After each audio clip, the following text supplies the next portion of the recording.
안녕하십니까. 반갑습니다. 귀한 날을 이렇게 말씀으로 시작하게 하신 하나님 앞에 감사와 찬송을 올립니다.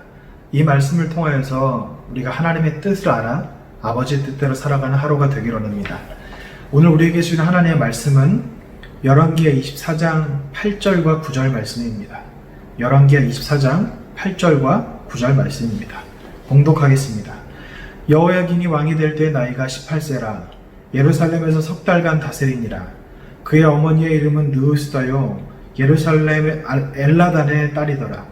여호야긴이 그의 아버지의 모든 행위를 따라서 여호와께서 보시기에 악을 행하였더라. 그 아버지 여호야김이 죽고 여호야긴이 왕이 되었습니다. 여호야긴이 왕이 되었을 때 나이가 18세라고 기록되어 있습니다. 18살, 뭘 할까요? 그 18살의 나이에 왕이 되면 어떤 마음이 들까요? 아마 뭘 해야 될지도 모르고 어떻게 해야 될지도 몰라서 이 사람 저 사람의 말을 들을 수밖에 없었을 것입니다. 아마 친척이나 아니면 그 아버지를 따랐던 충복들, 신복들의 말을 들을 수밖에 없었겠죠. 그리고 성경에 어머니의 이름이 기록되어 있는 것은 어머니의 말도 아마 들었기 때문에 그렇게 기록이 되어 있는 것 같은데, 그런데 왜 이 아무것도 모르는 18살의 왕이 된 여호야긴이 또 조상들의 길을 따라 죄에 빠질 수밖에 없게 되었을까요? 그 당시에는 우리가 알고 있다시피 예레미야와 하박국이 활동하던 시대였습니다. 성경이 아주 굵직한 선지자였고 그들은 끊임없이 하나님의 심판에 대해서 외치고 있었던 때입니다. 하나님의 나라, 하나님의 백성이라고 하는 그 이스라엘, 그리고 그 백성의 왕이라고 하는 여호야긴이 하박국이나 예레미야의 말을 들은 것이 아니라 어머니나 신복들 그리고 충복들의 말을 들었기 때문에 죄에 빠질 수밖에 없게 되었던 것입니다. 제가 예전에 청소년 사역을 할 때 아이들이 저에게 와서 상담을 합니다. 주로 연애 상담인데요. 대부분 만나면 저는 열의 9은 헤어지라고 이야기를 했거든요. 왜냐하면 제가 보기에는 아니었기 때문입니다. 결국에는 그렇게 헤어지게 되는데요. 그런데 상담했던 그 당시에 제 말을 듣지 않더라고요.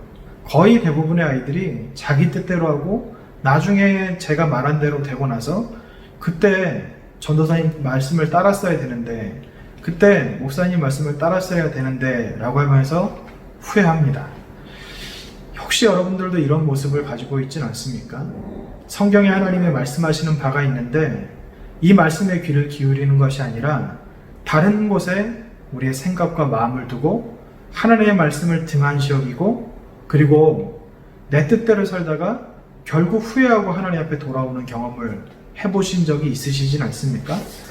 저도 그런 경험을 많이 했고 이제는 그렇게 살지 않으려고 굉장히 하나님 앞에 마음을 들이며 그렇게 기도하고 있습니다. 여러분, 하나님의 말씀을 듣는 사람이 정말 지혜로운 사람이고 하나님의 말씀이 바로 지혜 그 자체입니다. 다른 어떤 것을 추구하고 쫓는 것이 아니라 지혜이신 하나님, 세상 그 무엇보다도 지혜로우신 그 하나님의 말씀을 따라 살아. 그래서 우리 이 짧은 생 동안 후회를 남기며 살아가는 것이 아니라 늘 주님의 은혜, 주님께 감사하며 살아갈 수 있는 우리가 되기를 원합니다. 기도합니다. 살아계신 하나님, 아버지의 뜻이 무엇인지, 아버지께서 무엇라고 말씀하고 계신지 우리는 알고 있습니다. 그러나 우리는 하나님의 뜻보다 내 생각대로 살아갈 때가 많고 내가 멘토라고 생각하는 그 사람의 말에 귀를 기울일 때가 더 많습니다. 그러나 이 세상 그 어떤 것보다도 지혜로우신 하나님, 그 하나님이 항상 오르시고 하나님이 가장 지혜로운 분이신데 그 말씀을 쫓지 않고는 그 어떤 것도 길이 아니고 어떤 것도 하나님이 원하시는 바가 아니라는 것을 우리가 알고 있습니다. 더 이상 미련한 자의 길을 따르는 것이 아니라 지혜로운 자의 길을 따르는 우리가 되게 하시옵소서. 아버지의 말씀을 따라 그 아버지의 뜻대로 살아가 늘 주님 앞에 승리하며 늘 주님 앞에 감사할 수 있는 우리들이 되게 하시옵소서. 오늘 하루를 그렇게 살아가기 원하오니 하나님께서 은혜를 부어 주시옵소서. 감사드리며 우리 주님 예수 그리스도 이름으로 기도합니다. 아멘.